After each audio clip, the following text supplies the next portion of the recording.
Welcome to the Adults Corner. When nothing's off limits. We're going to discuss Masturbation. anal, Butthole foreplay. BDSM, Sex.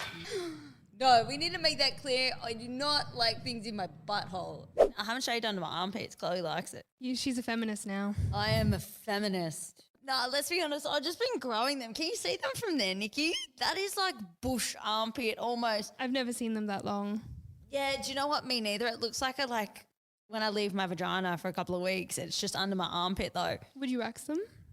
I don't know, because if I say yes, you're going to go, cool, I'll wax them tomorrow, and you'll hurt me because I know you just want an excuse to hurt me. But we can, if we film it, I'll let you. I like beauty and grooming, and underarm waxing Beauty and grooming. Yeah, underarm waxing shouldn't hurt. I'll let you do my butthole. Okay.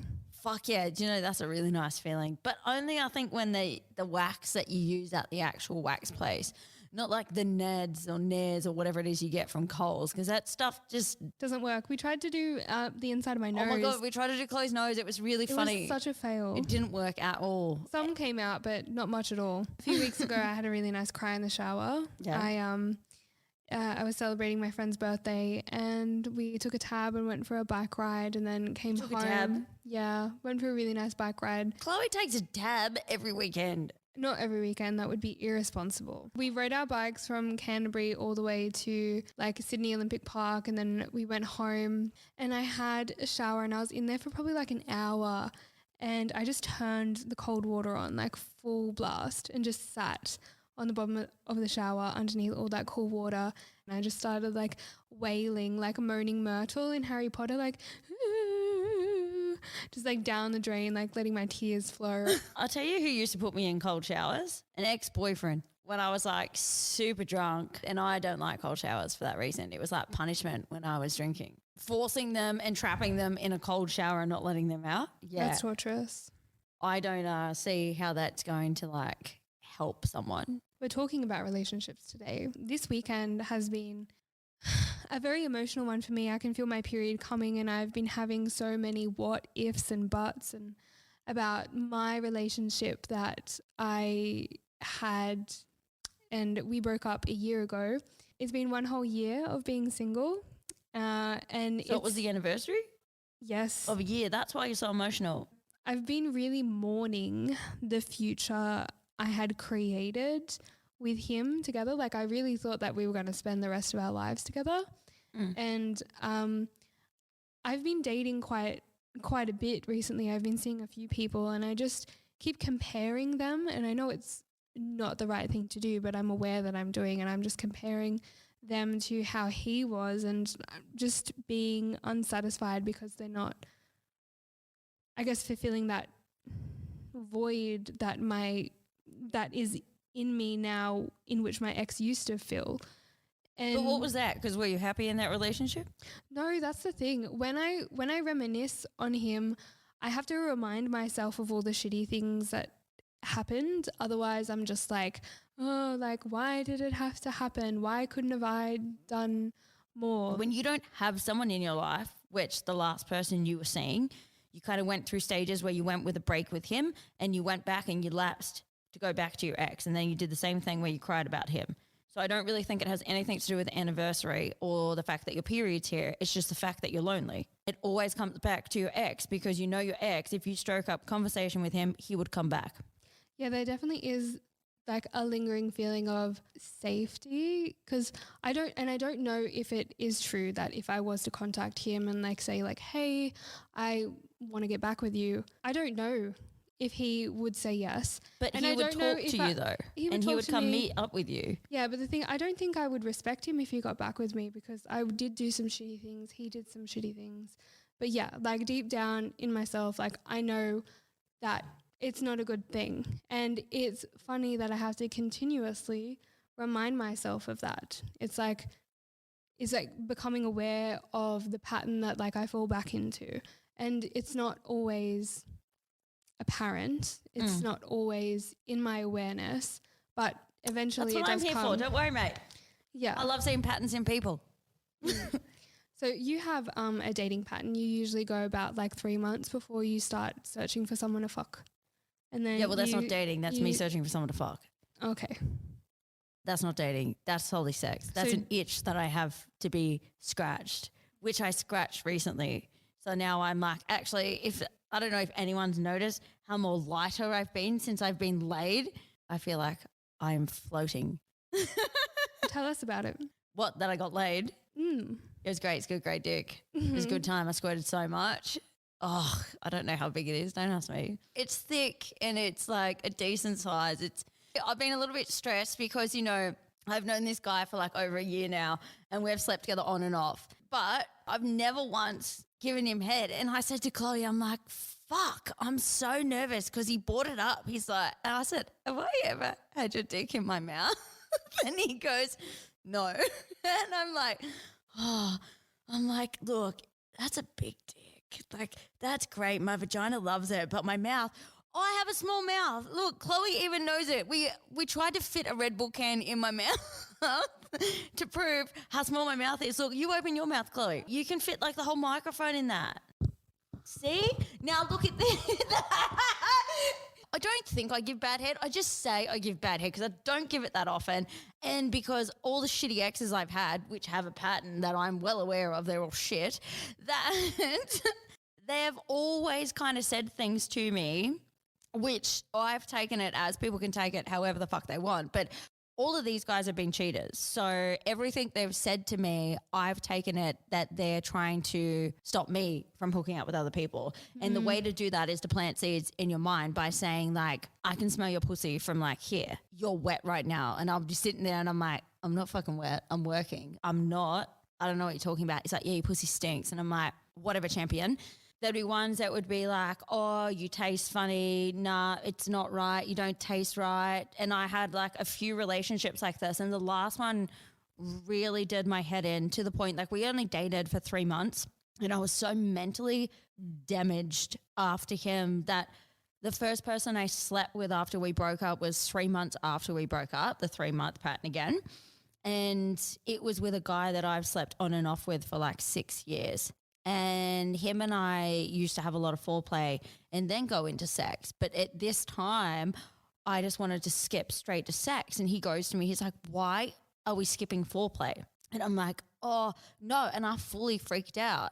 And he's like, my favorite thing is to go down on a girl. And I started crying and I was like, no. I smell like it's not okay. Like I'm not. And I started freaking out because of everything my ex had like planted these seeds in my head. He's like, let me be the judge of that. I can tell you if there's anything wrong. And he went down on me and he's like, there's nothing wrong.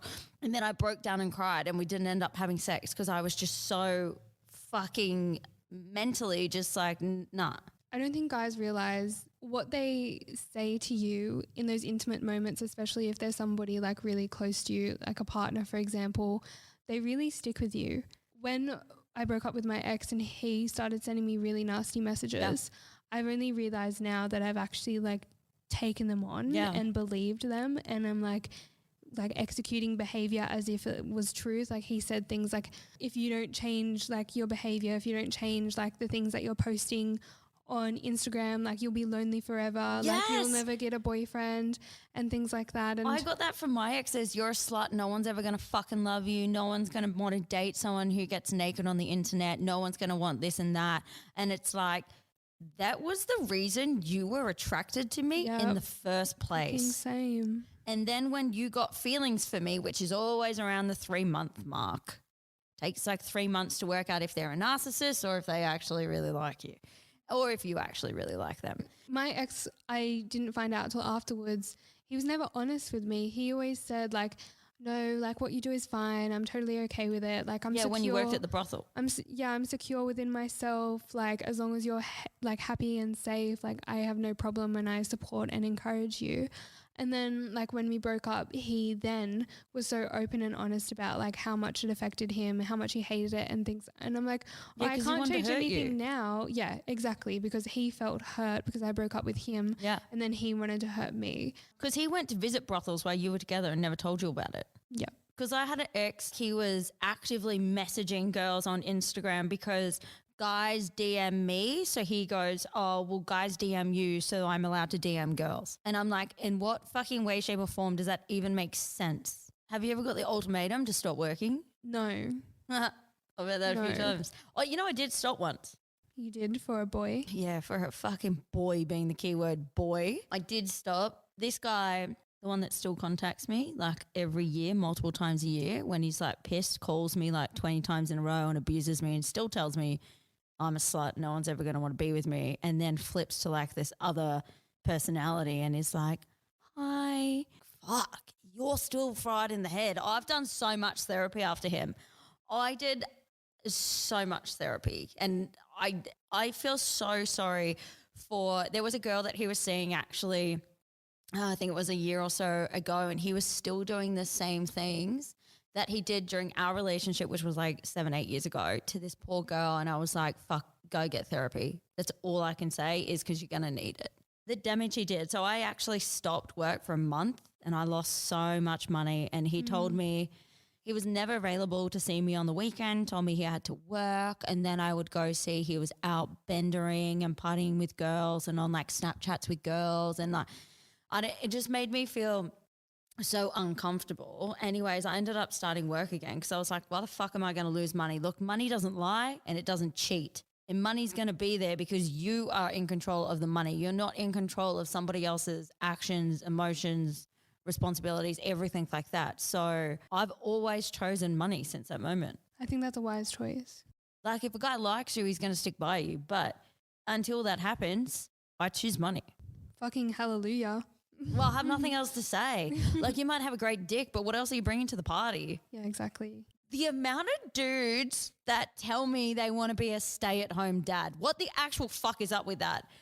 I went through a time 3 years ago where I went on like maybe 4 dates throughout that year and they all made the comment they would be a stay-at-home dad. I wrote a blog about stay-at-home dads and how mums don't want them. I'm not a mum, but I don't want them. There is nothing attractive about someone telling me they're fucking lazy in the first date, because all I see is you're not driven, you're not motivated, you want to stay at home, you don't even know what it's like to look after a child, but you're putting your hand up saying you would be a great fucking dad because you think it's just going to be easy. I've had so many guys like talk shit to me about stay-at-home mums and how like it's not a real job, there's not that much effort that goes into it, like anyone could do it. And these are people that I ask and I'm like, have you ever babysat a child? Yeah, probably not. Do you have any nieces or nephews that you like hung around and like spent a lot of time with? And they all say no. And I'm like, no wonder why you fucking think that.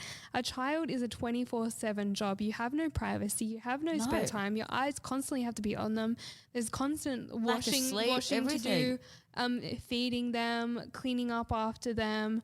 It's full on. It is a full-time job. Like it's much easier to go into the office 9 to 5 than it is to look after a child. And I think a lot of women and mums would agree with me on that one.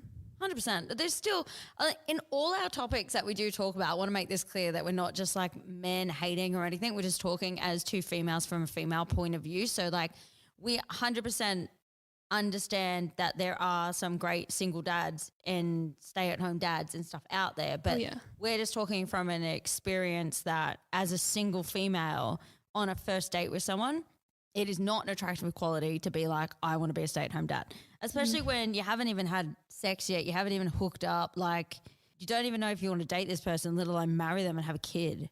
I've never had a guy tell me that they want to be a stay-at-home dad, but if anyone did, I'd be like, wow, you really aren't thinking of anything bigger?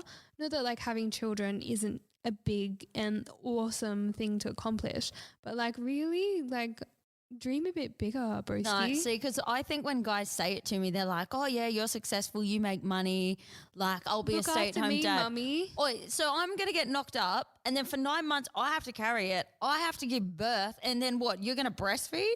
Because I'll probably have to do that too, to be honest. Have you ever like been seeing a guy regularly but they don't want to like officially date you because of the industry you're working in? Every guy I see, yeah, sure. They don't even last longer than 3 months now because I'm just like, red flag, red flag, red flag, red flag. So many fucking red flags. I just haven't met anyone who's on the same page. I find it's one thing, and I notice a lot of people post about like goals and all these things on social media, but who actively is out there working towards goals? Who's working towards like a 3, 5, 10 year kind of future and like setting themselves up for that? Because like I know that's what I've done. I haven't met many people in the industry who set themselves up for when they leave the industry.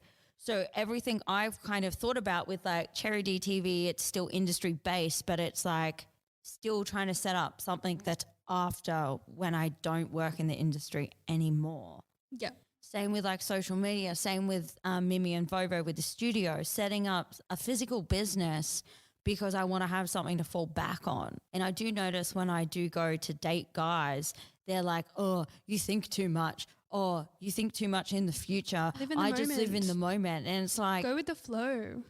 If I went with the fucking flow, I wouldn't be where I am now. I think people are more comfortable with not trying than trying and failing. Oh, and that's scary to me. That's scary to me because I constantly think about like what I would be thinking on my deathbed. What if I did the things that I wanted to do back then? Like how would my life have turned out differently? It's like I'm very much like a yes person. I want to do as many things in this lifetime as possible so I don't have any regrets of not doing anything when I'm an old woman and can't do it then. I was just thinking about jumping out of a plane and I was like, oh, I probably wouldn't regret that, let's be honest. I was having that vision in my head and I was talking about it. I was like, so when are we booking skydiving tickets? God, no, because you know I'll shit myself on the way down and I feel sorry for the dude strapped to my back. It's going to be covered in your shit. I'd be like, sorry about that, bro. Maybe we do the enema, then we do the free fall.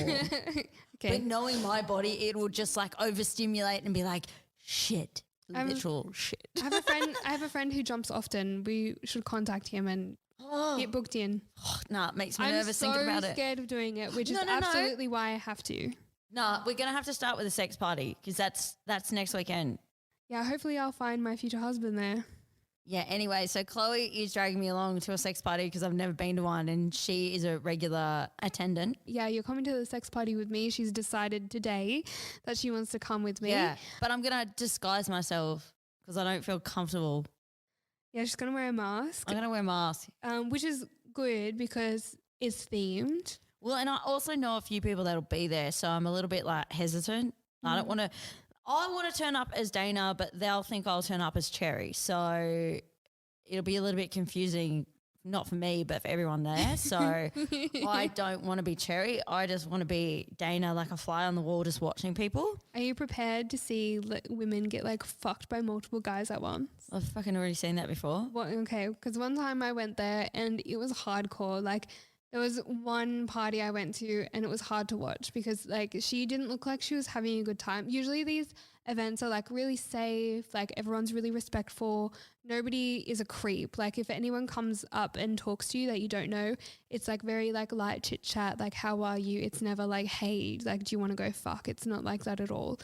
And I saw this guy fucking this girl like so hard and she did not like look like she was having fun. She looked like she wanted to get the fuck out of there and he was like punching her ass and stuff, like not slapping it, like punching it. And I was like, oh my God. Dude, see, this is why I would just sit back and like watch people to start with, but you can tell people have like an evil streak in their eye. I just like stayed with her so like he didn't actually like really hurt her.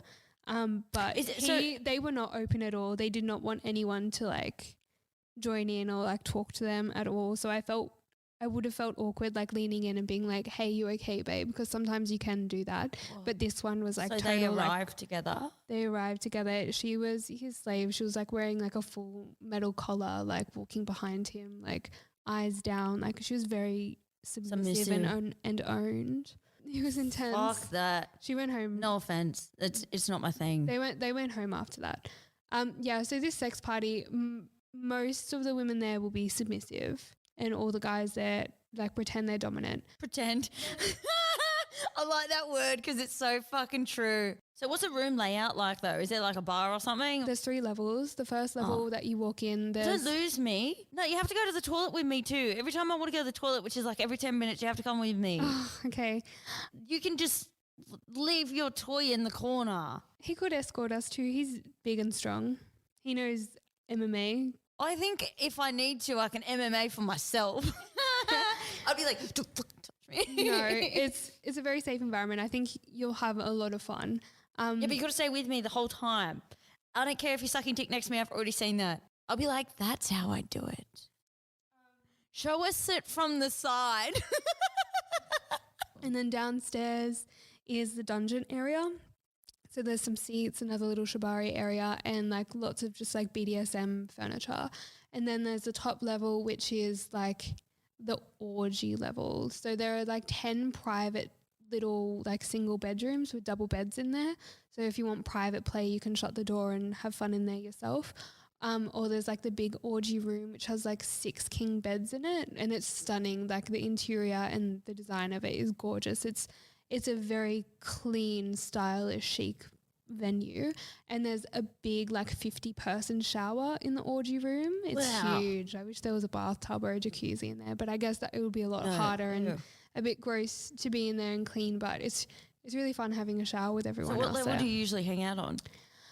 Later in the night, it's usually the orgy level because that's when everything's happening, because it gets to at the end time and everyone's like, fuck, we got to fuck before like we have to leave this place. Yeah. So in the beginning, it's very much just like mingling and stuff like that. Oh, and there's also on the orgy level this little tiny room where it's like a one-way mirror. So you can see into this little room, but in the little room you can't see out. It just looks like a mirror and it says sex swing.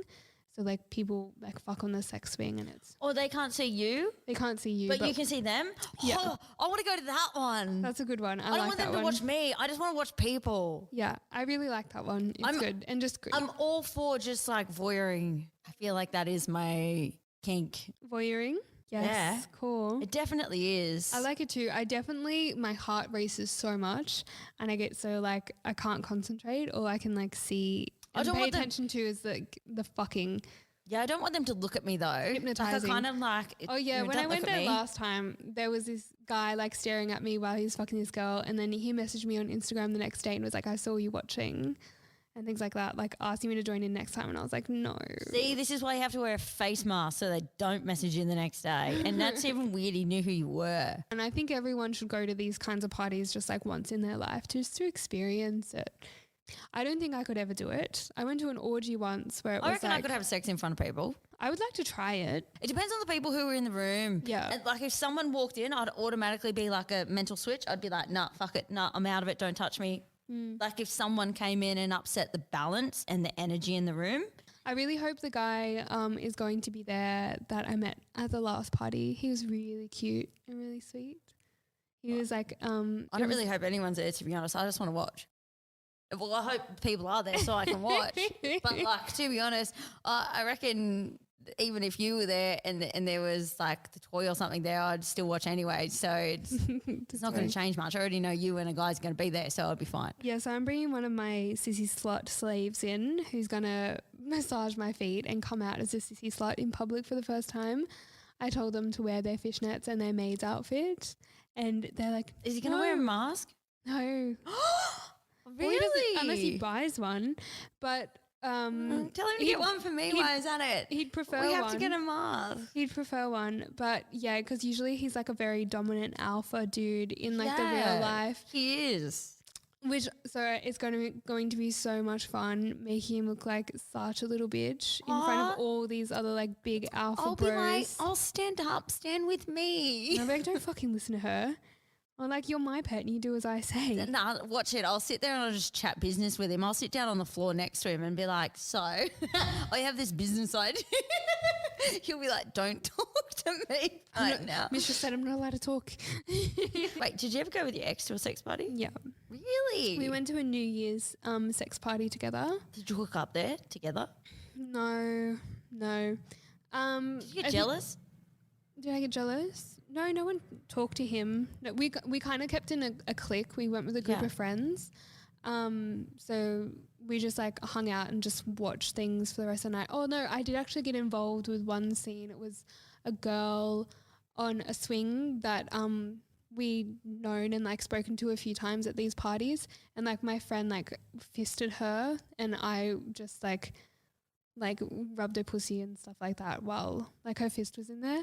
And it was really fun. And my ex watched that and was a bit overwhelmed. He didn't handle it very well, just like being around all the noise. Do they and the provide people. lube there? Yeah, there's lubes, there's condoms, there's gloves, there's ViraClean to wipe down surfaces and paper towels and towels as well, and like soap in the showers. It's all fully stocked. Holy doody. If someone asked me to put a fist in them, I'd be like, I think I don't know what to do. I might hurt you. I'm sorry. If they're You might have to asking go for with a fist, you're one not finger. going to hurt them. I've put a dildo inside a girl before and I was like, she didn't know where a G-spot was and I was like, fuck me. I'm like, it's literally just in this far, just like rub. And I was like feeling around with a dildo because of course I know where it is on my vagina, but I'm like, I feel like this chick was numb on the inside, hey. And I was just like feeling around and like then ended up was like doing the dildo in and out and I was like, this is so awkward. And I was filming it, of course, and I was just like, how about now? I was like, You feel it now? I am not a lesbian, hey, and there is no bisexuals. There is no, but actually that's a lie because there's some girls that I see and they're very, what's the word? Androgynous. Yep, that word. Like Ruby I Rose. can't say it. Yeah, like Ruby Rose. And I'm like, damn. I get a little bit like, that's attractive. But then, Do you think you could date a girl? Because you can date a girl and you don't have to lick their pussy. Like you can be a bottom. And a bottom is where like you're the receiver. I And don't the think top gives it to you. No, look, I think I'm very attracted to the masculine. I know females can do it too, but just personally, I'm not a male. Yes, you're attracted to men. You're heterosexual. I'm 100% attracted to men guys. But you can appreciate the beauty of particular women. Oh, 100%. And I think there's so many banging chicks out there, but like physically, I don't think, like in my head, I could do whatever I wanted with them, but come to a reality and I'm like, no, it's better in my head. Let's just keep it there. I'm terrified of women. I find it You're just disappointed half a TikTok. I find it so scary I love women. I think they're beautiful. And when I started masturbating and watching porn, I would only ever watch female content, like female masturbation. And to this day, I only watch girl content. That's just what I enjoy watching. I imagine like they're me. But the idea of approaching a girl or a girl approaching me as if they were interested, like I'm like, I don't believe this is happening. You're lying to me. Like, this is a joke. I have big mummy issues and like find it very hard to trust women because of that. That's how I feel about dudes approaching me. And if they think, like they say they like me and I'm like, this is a joke. I almost feel like someone's like stitching me up somewhere and I'm like, you guys aren't attracted to me though. That's how I feel. How you feel about women feeling that about you? Like I've never really had a guy who generally likes me for me, like as an individual, like likes Dana. They've always just like Cherry. Yeah. So if a guy tells me he likes me, I'm like, you're taking the piss and I don't believe him. The same way you feel about females. I always say, what specifically do you like about me? And if they only, hot. oh yeah, you're so attractive and interesting. They can't expand on that. Interesting. I hate that word. I think it's an insult. Interesting. It's like I'm a science project. I'm like, interesting. But then again, I've thought other people are interesting. I have thought, oh, they're intriguing, mysterious, kind of like I want to get to know more about them. Interesting that way. I got most unique in year 10. What for? For being the most unique, apparently. And I was so embarrassed. I was like, Who okay. even gives that award? I don't know, but I was so embarrassed going up on stage. And every time I think of like when somebody tells me that I'm interesting, I think, okay, that's another word for unique. You think I'm just a freak. Yeah, special. That's what I'm a special freak. And I always think, oh, I'm interesting because like I've done a lot of like things that interesting people don't do. Yeah. In a sexual sense. And they want to get off on the stories I have to say. I always get the question if I would date a client. No. If I would ever have a relationship with a client before. Or someone on your OnlyFans, if you'd date them. No. And to this day I've never met a client or anyone on OnlyFans that I would date. I just think that's like crossing a boundary. My toy bitch, like sissy slut that's coming to the party, he told me the other week that he signed up to my OnlyFans and I'm like, oh my God, why did you not ask permission first? Usually people I know who want to sign up to my OnlyFans like ask me, they message me and like sometimes they say yes, sometimes they just sign up. I say no. But like that couple that I was going to go on a date with, that I went on a date with a couple times, they were asking me about it. And I'm like, no, like don't sign up there. Yeah, because it's work. It's work. And you got to it's see. Work. Dating life is your personal life. work is work. Like, why are you combining the two? Because it's one thing to hear about it, then it's another thing to see it. My ex tried to log into my OnlyFans account while he was at work once, and I freaked out. I was like, who the fuck is trying to hack into my OnlyFans? I changed the password on all my social media. And then I get home and he tells me like it was him just trying to like have a wank in the fucking toilets at work. And I'm like, why? Well, that's a lie. That's a red flag lie. And he wanted to see what I was like messaging people about as well. Like, I think he was getting just real insecure at this point. Yeah, why? So he could wank over what you're saying to them. That's a fucking lie. Yeah. It was very close to the end of our relationship. And I was like, why the fuck didn't you just like message me? I would have given you like. Why don't you just sext me and I'll fucking send you a video or a photo? Literally. It's because it was a lie. This is why I don't last long dating. I'm like, red flag, fuck off, bye. One thing I cannot stand is liars. And I don't understand why people do it. But like, clearly I'm not dating females. I don't know whether they do it, but men do it over the smallest fucking things. Because they think it's what you want to hear. But honestly. No, it's not what I want to hear. I'm great intuition. I already know the answer to it. Like, no, don't lie. If you lie about one little thing, it makes them second guess everything else that you've said. And you just go, what else did they lie about? Oh my God, did they lie about this, and this? Then you're just a liar. You're a straight out liar. And it's hard to go back from that because it's hard to trust. I brung up my ex and the OnlyFans thing because I wanted to say that when people are interested in dating me and they go on my OnlyFans, I'm like, you're accessing something that that's never going to be available to you, because Mistress Arabella is not the Chloe who you want to get to know. Like, they're two totally different alter egos. That's what I mean, they're two totally different personalities. And I'm like if you want to date me for the long term, I can't be Mistress Arabella with you because I love you. And not that I don't love my clients, but like, it's a totally different sort of relationship that I wouldn't feel comfortable like expressing with them because it's but you shouldn't have to. One's work. One is work. And this is what I said just before. Like, I've never found someone who genuinely likes me for being Dana. They've only just been attracted to Cherry. And this is why I struggle to date, and I don't date for that long, because people start to show their true colors after like a little bit of time, and then it only becomes about like work. Girls in the industry that have to pay their partner pretty much for their partner to be okay with what it is that they do. Have you heard that before? No, I haven't, but I can relate to it. I paid for so much stuff for my ex. Like, there were months where he didn't go, where he wasn't working, and I paid like $600 a week rent for the both of us. I bought him a car. Like, every time we went out for dinner, I was always the one who paid. I always bought him presents just because like I'm a very generous person, and like I love to give gifts to the people I love. So I was always buying him shit. Whenever he got money, he always just spent it on himself. He never got me anything or bought me things. Sometimes like we went out to dinner and he paid, but most of the time, which is over 50% of the time, I would pay. Yeah, it's like you've taken on like the mummy role, and I would or the masculine role. I would wash his clothes for him, hang it out, like clean the house. I would do everything. No, I'm not looking for a toddler. This is another reason why I don't date that long either, because I'm not here to be someone's mum, nan, cleaning lady, sandwich packing lady. Like, it's not me. Sorry, champ. I totally did pack his lunches. You packed his lunches. Yeah. Did you cut his fucking sandwiches into squares or triangles? We never had sandwiches. Bread was a no-no. Oh my God. Well, now that I'm out of that, I'm like, okay, well, only dating people with jobs and who can pay for their own food, and who would like shout me a couple times. I'm quite traditional when I go on dates.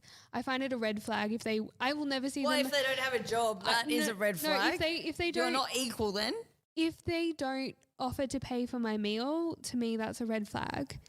And like, if they pay for my meal, I'll definitely get the next one. I won't tell them that I will, but I will. But like, if they don't like go to like tap or like fight me to pay the first date, I don't see them again. Yeah, no, 100%. I've actually been on dates in the past where over the years guys are going, well, you earn more money, you should pay.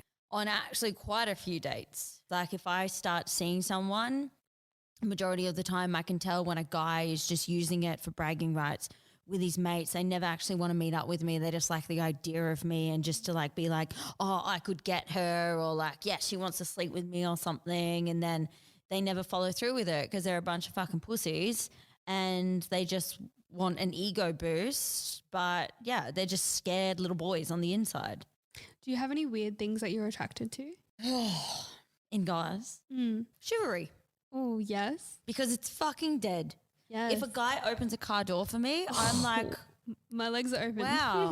No, I'm seriously, I'm like, wow, this is going to be a hard one to hear for people. They'll be like, fuck her. If someone's parents are together, still you like that? in a healthy relationship. I like that too. Yeah. I do because like that. I come from divorced parents and I think I'm not damaged goods because I've worked on myself so much, guys. But I know there's people out there would be like, you're damaged goods. All the shit that I've kind of endured throughout my life and stuff. Like people would be like, you're damaged, but whatever.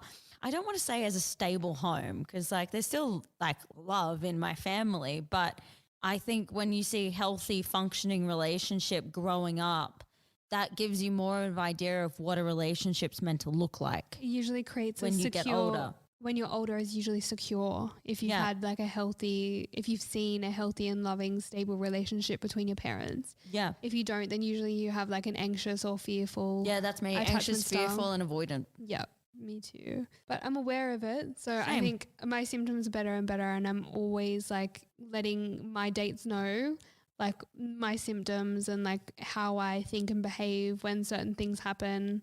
It's funny because remember the last dude that I was going to go on a date with, and literally the day before the date, I was saying, I just don't feel it. And you go, do you think it's your avoidant attachment style? And I was like, no, I know myself. It's not that. I'm just not. There's something there. And then the next morning, Chloe goes, the guy you meant to go on a date with tonight matched with me on this dating app field. And I was like, what the? Not even matched, pinged me. Pinged her. So you only get 2 pings a day or something. So it was a special match. And Chloe was in my story the night before that. She was in my most recent post on my social media. I had spoken to this guy about Chloe. So he could not know who Chloe was. I fucking knew it. It wasn't my avoidance style. It was just my intuition being like, nah, something's not right. When you called him out, he played dumb like all guys do. Not all Yeah, guys, but he most did. guys do. They pretend it's like some other reason, or they totally feel like, oh, I didn't know it was her. And then kind of put the blame on me a little bit. Like, I literally had a photo. I had nah. a photo of you on my profile. Like we had a photo together. Yeah. And I was just like, what the fuck? It linked to my Instagram.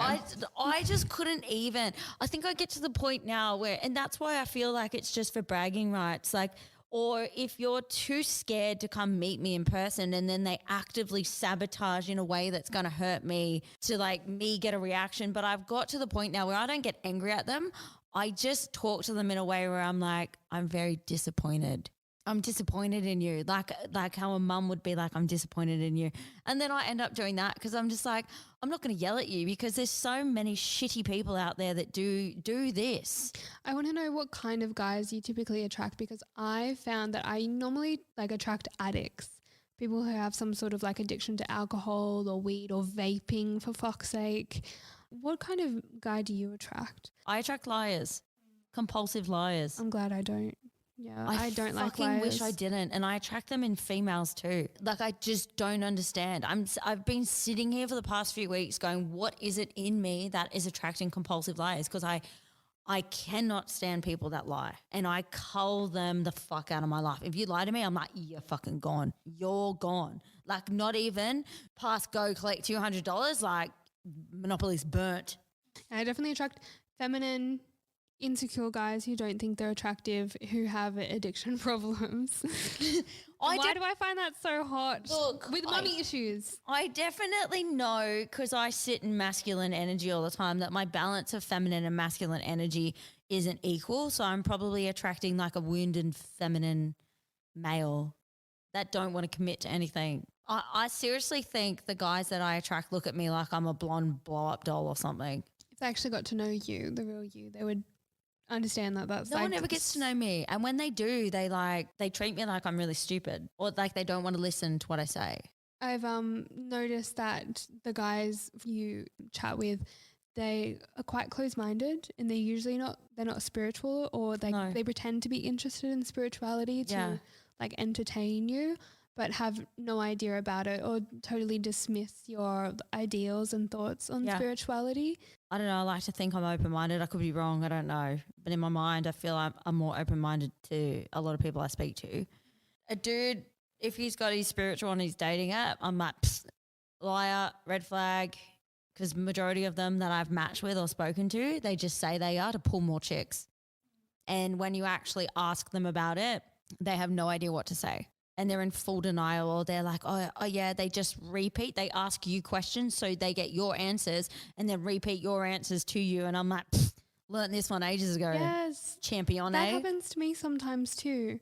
That's why I try not to give too much information at the start. Guys just ask so many questions because they want to be a little fucking chameleon to your personality. It's very narcissistic. It's like, I'll mold myself into her interests so she feels safe with me. Oh, if only they knew that we were empathetic and like big empaths, that if I just touch them, I can tell they're lying. It's a great quality. It's a blessing and a curse. That's why I always like to get them on the phone before I have a real like in-person date with them. How's the doctor when the doctor didn't want to do a phone call with me? And he made every excuse under the sun not to have a phone conversation with me. And I was like, well, that's a bit of a red flag. And he's like, we should meet in person. I'm like, well, I would prefer to have a phone conversation with you before we met in person to see if I'm going to be wasting my time or not. Because it's really not like what they say, it's how they say it. They can say something that sounds good written down, but when you hear it out of their mouth, you can hear their insecurities, or they're lying about it, or like something's just like off. Yeah, so I can usually tell that in text messages. I know people says it's a lot of shit, but you can with the joining words that people use. So Dana's actually a detective. I actually just overthink everything and read into everything, and that's another reason why people don't want to date me. If I'm on a dating app and a guy has like cheeky banter, beers in their bio, it's a no from me. See, I'd be like, oh, it sounds like a fun time. But I'm like cheeky, you're either Irish or something like that, or like you're just looking for a good time, English, Irish or something. You're looking for a good time. Beers, not really tempting. Just beers. I'm going for beers with the boys. I'll be back in fucking 2 days. Yeah, no. Going to play lawn bowls. Anyways, we've got to wrap it up. Nikki's getting angry at us. We could sit here and talk forever about shitty dates and apps. Yeah. We didn't prepare for this one at all. So we didn't. We're just telling you our shitty love lives. Thanks for listening to this episode of The Adults Corner. Yeah. And don't forget to check out our blogs on cherrydtv.com. We have some great ones there. I finished writing one today about anal play for beginners, how to prep and how to do it safely, the right positions to be in when you're first giving it a go. And definitely go check it out, cherrydtv.com. That's it. Until next time. Until next time. Bye-bye.